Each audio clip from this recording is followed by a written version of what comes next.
Glória a Deus.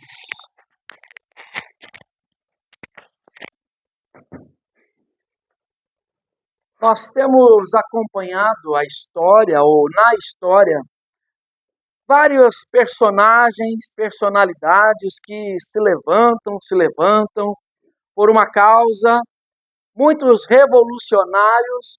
E uma das histórias que você já deve ter ouvido, ou pelo menos visto nos filmes que temos por aí, é a história de um escravo trácio que se revolta contra o Império Romano e resolve então criar entre os escravos uma revolução, e eles se tornam agora, além de escravos, se tornam aquilo que nós vemos nos filmes, eles se transformam em grandes guerreiros chamados gladiadores.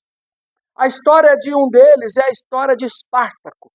Esse Espartaco, ele revolucionou a sua época fazendo isso. Hoje talvez você já tenha visto isso no filme Gladiador também, quando você tem lá a figura do comandante Máximos. Depois nós temos agora um outro filme, Gladiador, que continua essa história falando do seu filho. Enfim, várias pessoas vão se levantando na história com revoltas, com levantes contra um sistema, ou contra isso, contra aquilo. A história de Espartaco termina com a sua crucificação, ou com a sua decapitação, aliás. Ele é morto por conta de se levantar contra um sistema. E após a sua morte, houve um declínio e ninguém mais queria se levantar. Até que outros levantam. E como nós temos visto hoje, muitos gritos, muitos ecos que estão aí se espalhando pela sociedade. Mas nenhum desses revolucionários, nenhuma destas pessoas tiveram o êxito que o próprio Cristo teve. De viver por uma causa, morrer por uma causa e esta causa continuar prevalecente, continuar de pé. Cristo é o único que fez isso. E quando nós olhamos então a história de Espartaco, não deve nos assustar que outras pessoas também vão se levantar e vão viver isso e aquilo outro. Mas quando nós olhamos para a história de Cristo, a história da nossa redenção, muitas coisas são diferentes. Primeiramente porque a morte de Cristo, ela é revolucionária, mas ela traz uma revolução que é interior. Onde havia uma inquietação, onde havia um desgosto, onde havia agora temerosidade dentro do coração que crê em Jesus, brota a paz. Onde brota a paz, automaticamente o exercício da esperança entra em ação, e tudo isso por conta desta graça maravilhosa do nosso Deus. Eu convido você para pensar sobre isso, sobre a morte de Cristo, ou como o teólogo John Stott já revela nos seus escritos, dizendo que na cruz de Cristo se encontram o amor e a justiça de Deus. Na cruz de Cristo se encontram o amor e a justiça de Deus. Os dois exercidos ao mesmo ponto, no mesmo espaço, na mesma pessoa. Para isso nós vamos ler o capítulo 5 de Romanos. Romanos capítulo 5. Abra sua Bíblia aí, por favor, para que possamos ler este texto importante para o nosso coração. Romanos capítulo 5.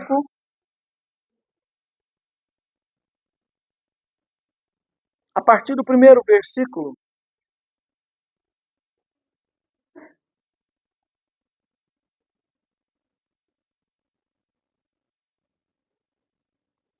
Diz a palavra de Deus: justificados, pois, mediante a fé, temos paz com Deus por meio de nosso Senhor Jesus Cristo, por intermédio de quem obtivemos igualmente acesso pela fé a esta graça na qual estamos firmes e gloriamo-nos na esperança da glória de Deus.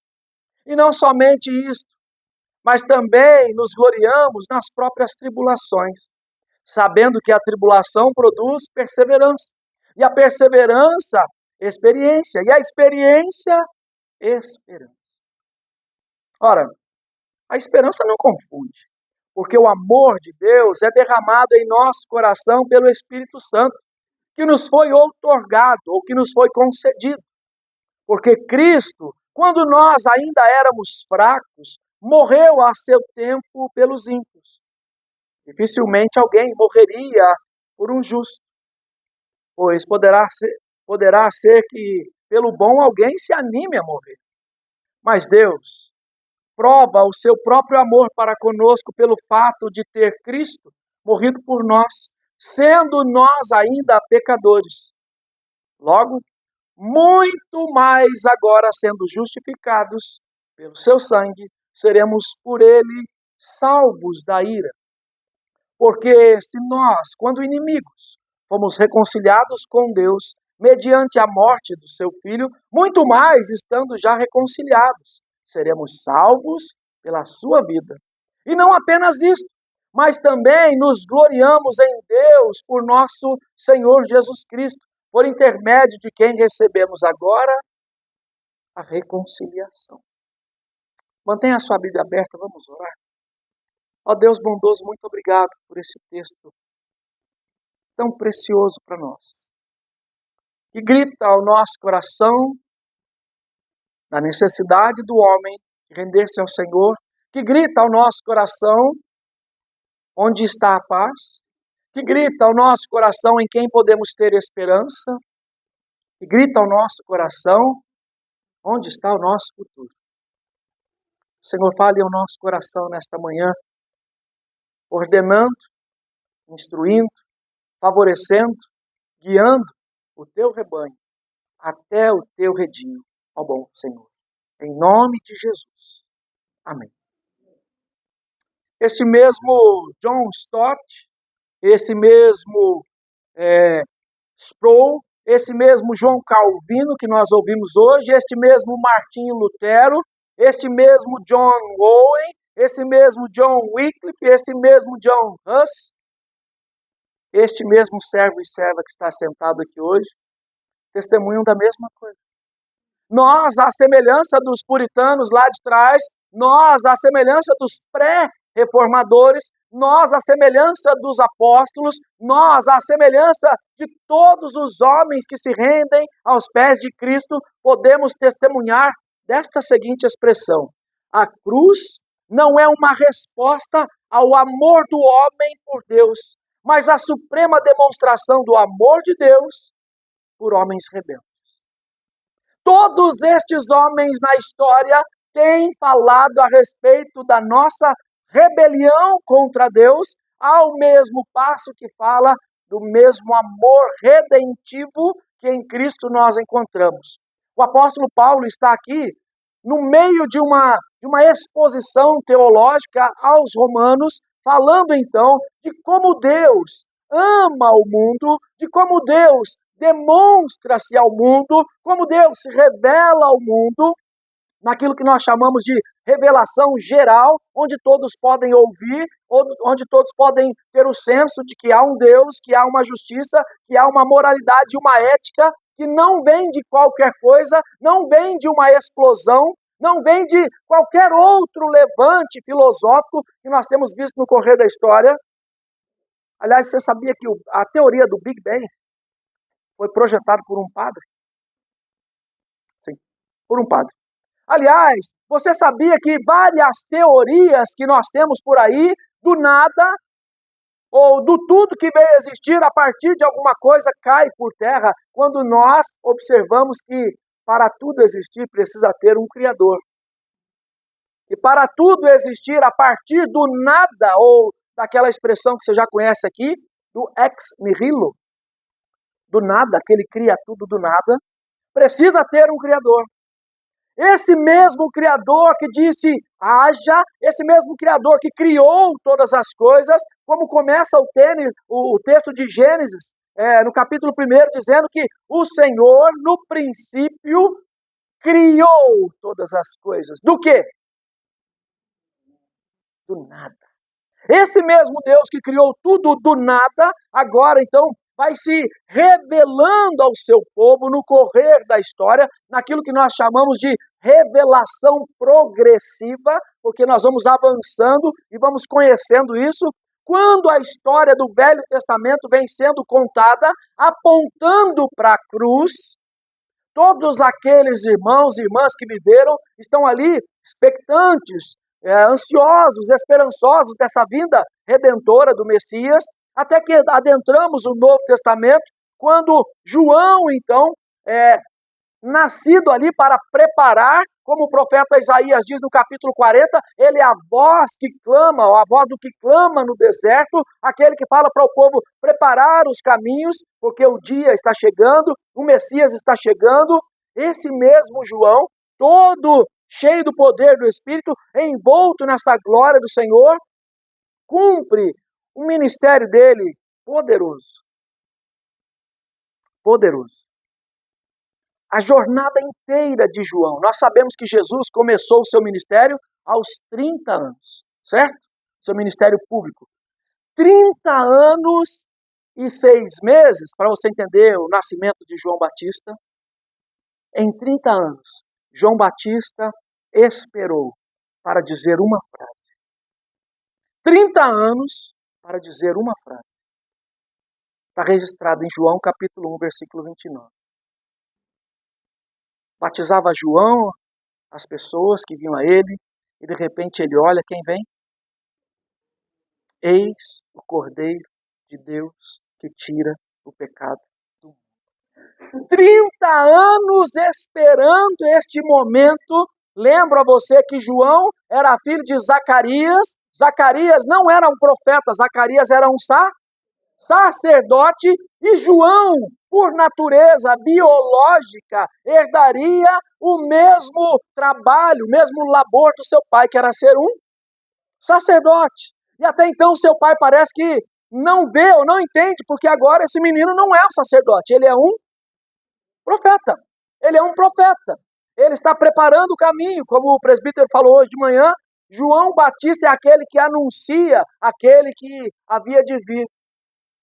Ele anuncia aquele que há de vir durante 30 anos, até que naquele dia, ele fala, eis o Cordeiro de Deus que tira o pecado do mundo, que João, o evangelista, registrou as falas também de João Batista, dizendo, do qual eu não sou digno de desatar-lhe as sandálias dos pés, que no capítulo 3 de João também diz, convém que ele cresça e eu diminua. Pensando em toda essa revelação, irmãos, como Deus quer mostrar para nós o poder da cruz, o poder da morte de Jesus na vida de pessoas importantes para Ele, como você e eu. Irmãos, como essa história maravilhosa, redentiva, aponta para o Cristo, aponta para o Senhor, aponta para o Cordeiro, e lembra você que uma das funções do sacerdote era apontar o Cordeiro que ia ser sacrificado. Por isso que João cumpre o seu ministério de herança sacerdotal de seu pai. E ele diz, é ele o Cordeiro. Ele aponta o Cordeiro que vai ser imolado. Então ele cumpre o seu ministério sacerdotal. Que coisa maravilhosa tudo isso, apontando para Cristo. Vem o Senhor, começa a pregar, começa a ensinar em todos os lugares. Nós vimos aqui na terça-feira, quem não estava aqui perdeu, hein? Terça-feira nós vimos a diferença de morar na Judéia. A diferença, o pessoal está rindo aí já, tá vendo? A diferença de morar na Judéia, de morar na Galileia, né? Tem diferença? E de morar em Nazaré, tem diferença. Como é que é? Quem mora na Judéia, onde, irmãos? Fala aí, me ajuda, gente, para a gente instruir os irmãos. Hã? Quem mora na Judéia é como se morasse na Dona Catarina. Judéia. Caro. Lugar de rico. Quem mora na Galileia, o pessoal falou que mora no Jardim Cruzeiro. Irmãos, é só uma analogia, não tem nada. Vou parar por aqui. Nem vou falar quem mora em Nazaré. Ah, não vou falar. Bom, vocês já entenderam, né? Por isso que o Natanael diz o quê? Pode de Nazaré sair alguma coisa boa? Até então, irmãos, essa revelação do Senhor que vai encher o coração da igreja, dos discípulos de fé, de paz, de esperança, através dessa justificação, ela é uma revelação que está ainda progredindo e as pessoas precisam ver, precisam notar isso. E até mesmo os discípulos, vocês sabem que os discípulos são meio incrédulos, né? Sim ou não? Os discípulos são igual a gente. Eles eram homens igual a mim e você, igual a nós. Assim como eu disse aqui, de servos do passado, os discípulos também tinha dia que davam uma balançada. Tinha dia que eles falavam, será? Tinha esse tempo.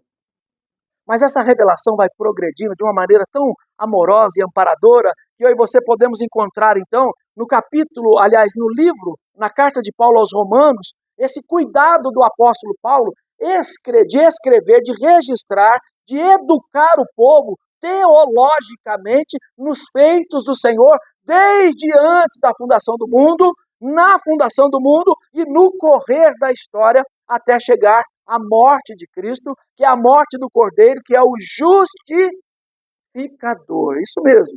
E é por isso, então, que essa doutrina da justificação pela fé é uma doutrina importantíssima para nós. Importantíssima de nós entendermos o que Cristo fez por nós.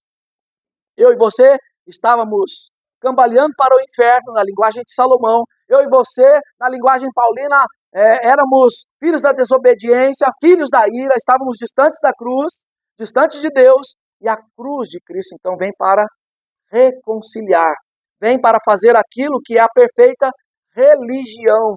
A palavra religião é a palavra religar, reatar. É por isso que Paulo escreveu então aos Colossenses, que você leu, no capítulo 1, que em Cristo Jesus, nessa perfeita plenitude do amor de Deus, é revelada essa reconciliação. É por isso que nós lemos Pedro dizendo então, desta viva esperança no capítulo 1 que lemos, porque é em Cristo que ela existe, e só tem esperança, só tem paz quem é justificado no Senhor. A partir dessas primícias, eu gostaria que você pensasse comigo, então, na justiça de Deus e na graça de Cristo. A justiça de Deus e a graça de Cristo. Olhe para o texto. A primeira coisa que eu e você encontramos nesse texto, de fato, é a justiça de Deus, porque o versículo 1 do capítulo 5 começa dizendo, justificados. Nós agora somos justificados. Então, peraí, eu não era justo, você não era justo, nós não somos justos, mas fomos justificados por meio da fé naquilo que Jesus fez, certo? Eu e você, então, fomos transformados em novas pessoas. Agora podemos crer no poder de Deus e ver, então, esse cuidado de Deus em fazer isso, em cumprir a sua justiça no Filho. Lembra da expressão Eloi, Eloi, lama sabachthani? Lembra? Deus, que mesmo? Deus meu. Porque naquele momento, o que estava se cumprindo? A justiça de Deus naquele que não tinha pecado e se fez pecado por nós.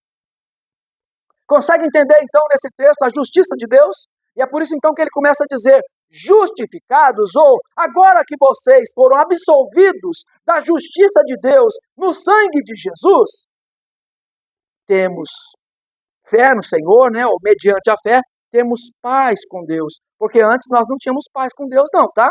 Deus estava em atrito conosco. Nós estávamos contrários ao caminho do Senhor, mas em Cristo nós somos reconciliados, religados, como você mesmo já disse aqui. Então ele diz, justificados, pois, mediante a fé. Por que mediante a fé? Porque eu tenho que crer que Jesus morreu por mim, que Ele é o meu Salvador, que Ele é o meu Redentor, que Ele morreu por mim e agora eu estou religado ao Senhor. Quando eu entendo esta obra expiatória, salvífica de Cristo, eu entendo que eu posso ter paz com Deus. Olha para o texto. Essa paz, então, não é por intermédio do que eu faço. Essa paz é por intermédio do que Cristo fez, por intermédio ou por meio do nosso Senhor Jesus Cristo. Por quê? Porque além, ou nesta justificação, neste derramar de sangue, essa justiça de Deus que foi ali revelada, atuante na vida de toda a humanidade, mas aplacada por Cristo Jesus. Olha o que o texto diz, versículo 2. Por intermédio de quem? Jesus, né?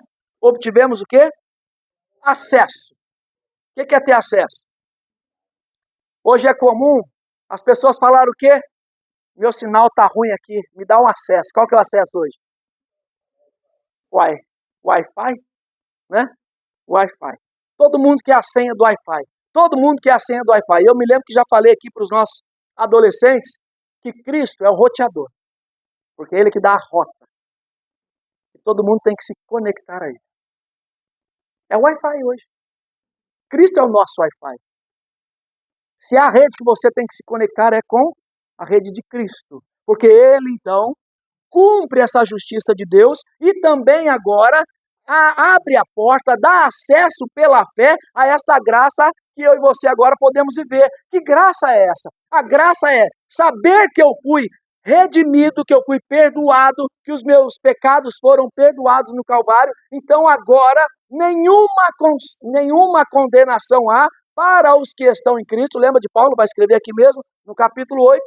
Ninguém pode me condenar, nada agora pode me separar do amor de Deus, nem as angústias, nem as contas. Olha, gente, nem as contas, tá?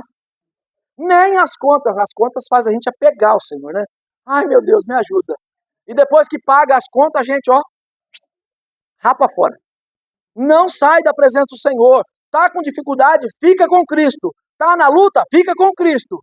Você tem acesso a Cristo agora para que você possa descansar nesta graça bendita, firmar os seus passos no Senhor e agora ter uma nova expectativa, uma esperança. O texto aponta então que esta ação da justiça de Deus, que é aplacada pelo sangue de Jesus, esse amor de Cristo revelado a nós, mostra que agora eu tenho acesso à esperança. Você já deve ter ido num ofício fúnebre de alguém que não conhece Jesus. Você já deve ter ido num ofício fúnebre onde alguém não tinha perdoado alguém. E aí tem o remorso. Geralmente, sempre que isso acontece, onde não há perdão, onde não há cuidado, onde não há trato, há um desespero. Já foram nesses velórios? Remorso. Porque onde há paz, nós entendemos. E, irmãos, eu respeito, é claro, tem gente que chora por dor mesmo, tá? Mas eu estou falando aqui para você de como a esperança que nós temos, inclusive para os nossos entes que se foram, inclusive para nós esperamos descansar no Senhor, inclusive na morte. Inclusive na morte. Mas essa esperança aqui, da glória de Deus, é a glória que vai ser revelada no dia de Cristo Jesus. Todo mundo aqui tem esperança de ir para o céu, não é não? Até quem não vai para o céu tem esperança de ir para o céu. Para onde você vai? Ah, nós vamos todo mundo para o mesmo lugar. Hã? Oxe! Né? Como lá no interior fala, oxe. Não é assim não. Não é todo mundo para o mesmo lugar. Todo mundo vai para o mesmo lugar, gente? Não, né?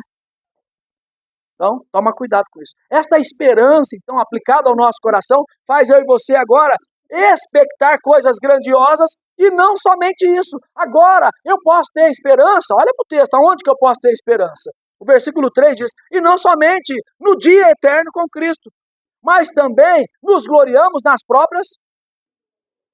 Ô, gente, já teve tribulação? Alguém já teve tribulação? Alguém quer tribulação? Hã? Porque tem gente, tribulação é uma coisa tão assim, tão ruim que virou um jargão de crente. Porque quando vem alguém que é luta, já vem a tribulação, olha lá vem a tribulação. Virou jargão, porque ninguém quer passar por isso. Ninguém quer ficar perto de alguém que só reclama. Você quer? Você quer ser alguém que reclama? Não seja, por favor, em nome de Jesus. Esta esperança, essa paz, então, inunda o nosso ser, esse amor de Deus revelado agora, mostra-nos então que nós podemos ter expectativa e esperança até nos dias difíceis, até na tribulação, porque essa tribulação, ela vai produzir em mim, cadê o Tuti? Vai produzir em mim músculos espirituais. O Tuti é meu personal, irmãos, tá? Tá vendo que eu estou ficando mais forte? Hã? Eu falo pro Tuti que ele está me passando exercícios para eu aprender, como aprendiz de beija-flor. Porque eu fico lá tentando fazer flexão. Eu só fico tremendo no mesmo lugar. E não consigo fazer nada. Tudo fraco aqui, meu Deus do céu. Mas volta aqui comigo. Nesta perspectiva, então, de fé, nós podemos ter o quê? No meio das tribulações, produzir em nós uma perseverança. E se você parar, você não vai alcançar essa perseverança. E você, se parar, você não vai ter aquela experiência de ver que no meio da tribulação, enquanto você perseverou, Cristo te auxiliou e produziu uma experiência nova na sua vida. Já passou tempo difícil? Sabe o que é isso? Você passou por tribulação, perseverou e adquiriu uma experiência no Senhor. Olha para o texto. Versículo 4 diz que a perseverança, experiência, e a experiência ela produz o quê?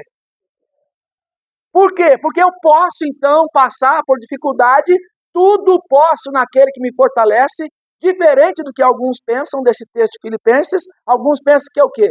Tudo posso naquele que me fortalece. Eu posso ter um carro, eu posso ter um helicóptero. Você pode, filho, tudo bem. Você pode. Mas não é disso que está falando.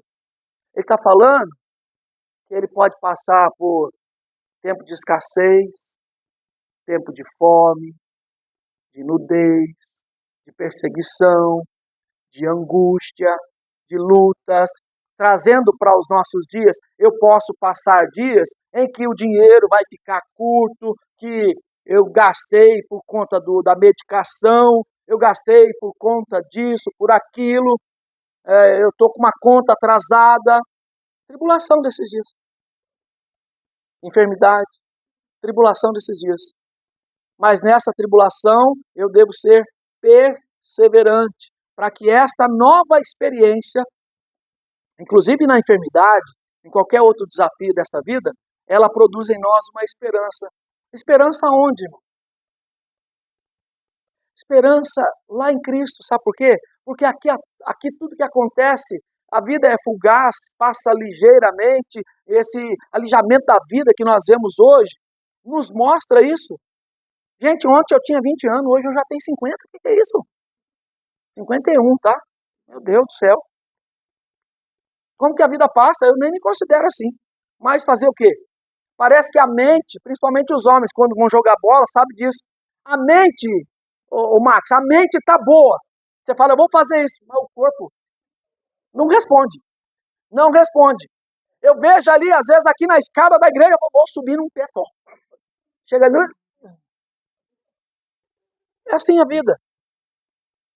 Agora, quando nós entendemos essa produção de esperança na nossa vida física, emocional e espiritual, nós descansamos no Senhor.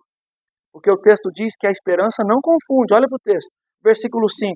A esperança, ela não confunde. E quando Paulo está falando aqui de não confunde, aqui, a palavra no original é a esperança em Cristo não nos envergonha. Porque esperar no Senhor é não ser envergonhado. Porque o amor de Deus é derramado em nosso coração pelo Espírito Santo, que nos foi concedido, que nos foi doado, que nos foi aprovado pelo Senhor. Então, peraí. Jesus morreu por mim, olha aí o texto, versículo 6. Porque Cristo, quando nós ainda éramos... Por que nós éramos fracos? Porque agora nós somos fortes nele. Você é forte em Cristo. Para com esse... Você é forte no Senhor.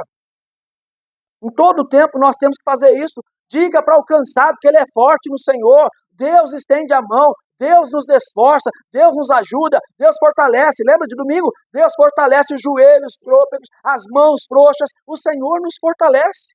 Porque essa justiça de Deus, que revela a graça que há em Cristo Jesus, mostra isso para nós. E esse é o amor, esse é o amparo de Deus. Então, quando você lê na palavra de Deus que você era fraco, porque você era um ímpio. Olha para o texto, versículo 6. Porque Cristo, quando nós ainda éramos fracos, morreu a seu tempo. Quem eram os ímpios? Nós, tá? Nós éramos os ímpios. Dificilmente alguém morreria por um justo. Você era justo? Não. Nós éramos tudo ruim, tudo canguiça, tudo carniça, coisa ruim. Mas Jesus morreu por nós. Jesus transformou a nossa sorte. E esta expressão teológica importante para o nosso coração é que esse amor de Deus, ele não é apenas para nós, então, declarado, mas esse amor é aprovado para que eu e você agora provemos dele, para que eu e você nos tornemos agora dignos de receber esse amor. A cruz nos torna dignos do amor de Cristo Jesus. É aquela expressão de João, lá na 1 de João, capítulo 4, versículo 19. Nós amamos porque Ele... Ótimo, isso mesmo. Esse amor, então, ele faz com que eu e você encaremos a vida com uma nova perspectiva. Por quê? Olha para o texto, versículo 8, ele é importantíssimo. Mas Deus prova o seu próprio amor para conosco pelo fato de ter Cristo morrido por nós. Então, Deus, quando aplica justiça em Cristo, mostra que te ama. A morte de Cristo é para a igreja um sinal do amor de Deus. A morte do Cordeiro, então, revela o quanto Deus tem olhos para nós. E é nessa perspectiva, então, que o Martim Lutero diz assim: a cruz não é um reflexo do nosso valor, mas do amor incompreensível de Deus por pecadores indignos. A cruz não é um reflexo do nosso valor, mas do amor incompreensível de Deus por pecadores indignos. Cristo morreu por nós. Creia nisso, creiamos nisso. Então Deus prova o seu próprio amor, fazendo então Cristo morrer por nós, sendo nós ainda pecadores. Logo, qual que é essa expressão aí? Logo, uma vírgula. Ele vai dar uma aplicação agora. Se eu estava na condição de ímpio, se eu estava na condição de distante do Senhor, Cristo morre, me reata, me reconcilia com Deus. Logo, agora que eu entendo que eu sou justificado, olha o texto, versículo 9. Agora, sendo justificados pelo seu sangue, seremos por ele, então, salvos da ira. Então, volto aqui àquela frase que disse a você. Todo mundo vai para o mesmo lugar?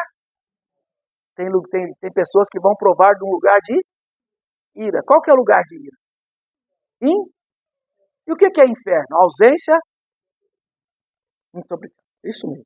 É nessa perspectiva que Paulo agora está colocando esperança no nosso coração, porque nós éramos por natureza filhos da ira, Efésios 2, capítulo 2, versículo 3. Mas agora, veja bem, como isso amplifica esse poder reconciliador do Senhor. Versículo 10. Porque se nós, quando inimigos, fomos reconciliados com Deus mediante a morte de seu Filho, muito mais agora, estando reconciliados, seremos salvos pela sua vida, e não apenas isto, mas também nós vamos nos alegrar em Cristo Jesus. Irmão, que motivação é essa que eu e você temos para a vida, se não exaltar o nome do Senhor, se não cultuar a Deus, se não bendizer ao Senhor, se não reconhecer o que o Senhor fez por nós? O John Stott escreve assim: a cruz é o lugar onde o amor e a justiça de Deus se encontram. A justiça de Deus estava ali, o amor de Deus estava ali, revelado no procedimento de Cristo Jesus a nosso favor. O Agostinho de Hipona, está lá atrás, no ano 430, ele diz assim: Deus não nos amou porque somos valiosos, mas nós nos tornamos valiosos porque Ele nos amou. Gente, como nós precisamos entender algumas coisas, porque nós às vezes confundimos as coisas. Você se lembra de um homem na história, todo mundo conhece o hino, né? Lembra do John Milton? Aquele que era um mercador, um traficante de escravos. E depois ele vai escrever qual música mesmo? Ó, Amazing. Estou falando em inglês agora, tá? Nem em português estou acertando muito, né? Então vamos ficar com maravilhosa graça. Ele escreve essa canção porque ele entendeu o que a graça de Deus faz. Porque ele era um mercador, ele era como uma figura do diabo na vida daqueles que estavam distantes, fazendo aquelas pessoas escravas, miseravelmente escravas. Mas Deus prova o seu amor, mudando a vida daquele homem, que agora deixa de ser um mercador de escravos e começa a defender os escravos. Lembra de um tal de Saulo, que era um perseguidor da igreja e se torna agora um pregador do evangelho? Essa é a graça maravilhosa em ação. Essa é a justiça de Deus agindo então no meu coração, na sua vida, em todo o tempo. E eu e você devemos entender isso então, que eu e você, se nada ou nada senão o amor eterno, livre e merecido, poderia conceber tal coisa. Que tal coisa? O amor de Deus. Nada. Não tem nada nesse mundo. Não é porque você é bonitinho, não é porque você é assim, não é porque você é assado. Porque todas as normativas para a vida, todas. Por que você sabe que roubar é pecado? Por que você sabe que cobiçar é pecado? Mas isso até o ímpio sabe. O problema dele é que ele não reconhece que esses são princípios que Deus deu. Até o ateu sabe. O ateu sabe que se ele furar o sinal vermelho, é multa. Canetada. Ele sabe muito bem das placas de trânsito, da sinalização, ele sabe de todas essas coisas, mas o problema dele é que ele não reconhece a fonte. Ele até quer, tem um grito ali, uma inquietação no seu coração, que ele não consegue reconhecer esse amor demonstrado, essa substituição, porque justificação é uma substituição, tá? Lembra quando você dava o atestado?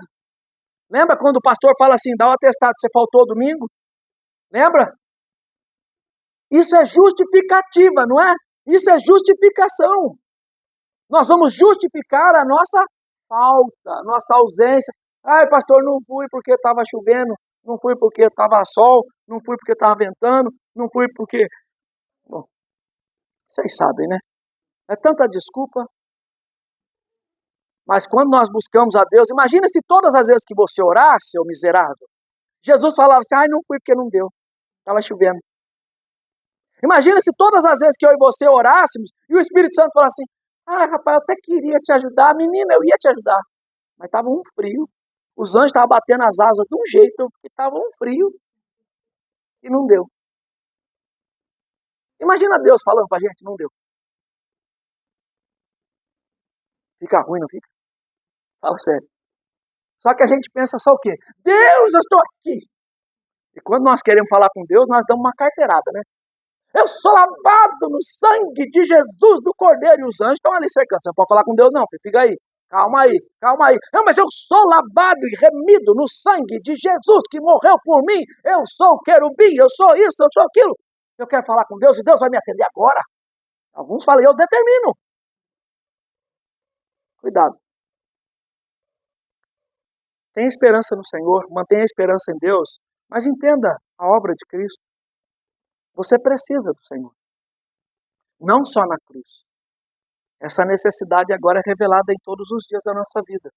A justiça de Deus continua presente nos dias de hoje, irmãos. Você já foi corrigido por Deus? Porque a justiça de Deus está ainda valendo.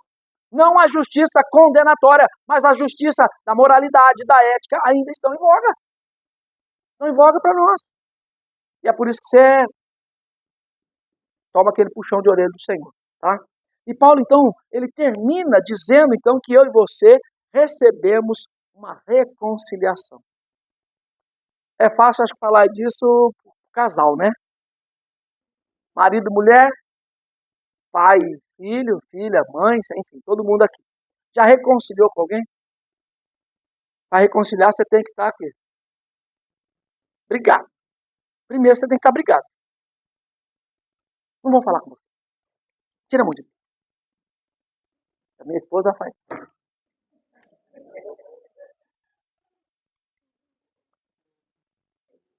Mas essa mulher é um doce de pessoa.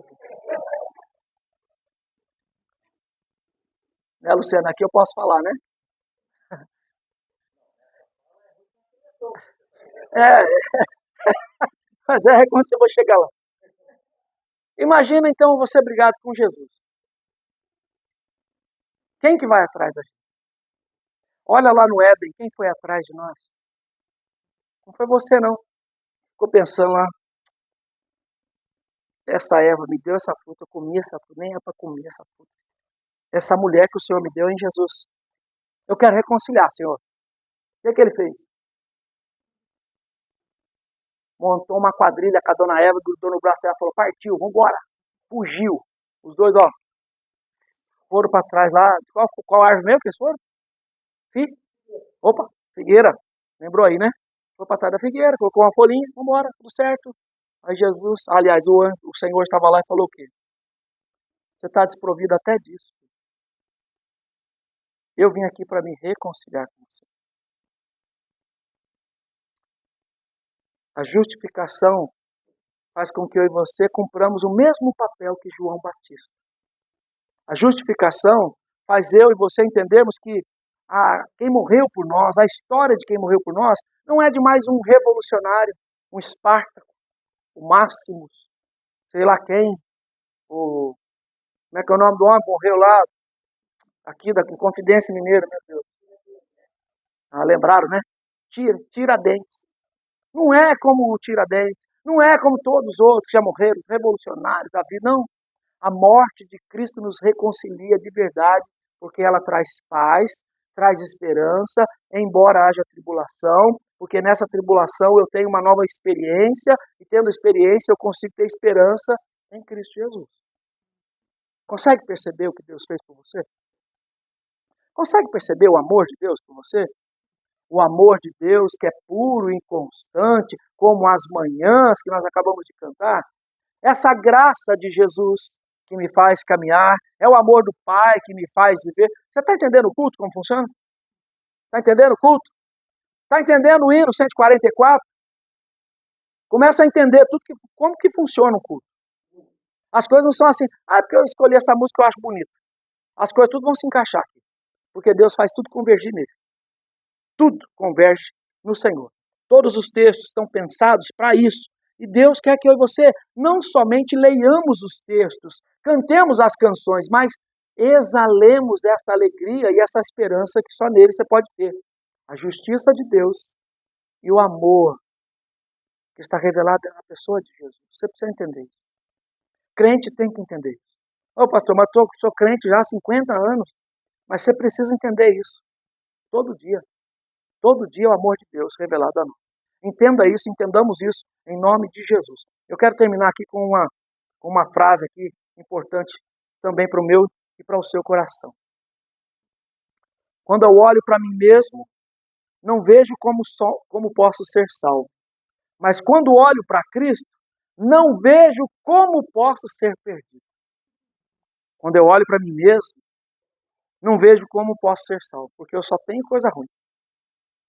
Quando eu olho para Cristo, não vejo como eu posso ser perdido, porque Ele derramou-se por mim. Por amor do seu nome, para a glória de Deus Pai, Ele cumpre esse poderoso mistério que é receber toda a ira de Deus, o cálice da ira de Deus, a nosso favor, no nosso lugar. Este é o amor substitutivo do Senhor. Esta frase não é minha, tá? É desse próprio John Newton que está falando para você.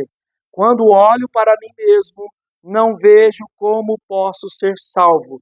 Mas quando olho para Cristo, não vejo como posso ser perdido. Não tem como. Porque Ele mesmo disse que eu e você, ninguém pode nos tirar das suas mãos. Nada pode te separar desse amor. Medite na cruz diariamente, meu irmão, minha irmã. Lembre-se que Deus te amou no dia que você estava no pior estado. Nós estávamos no pior estado e Deus nos amou.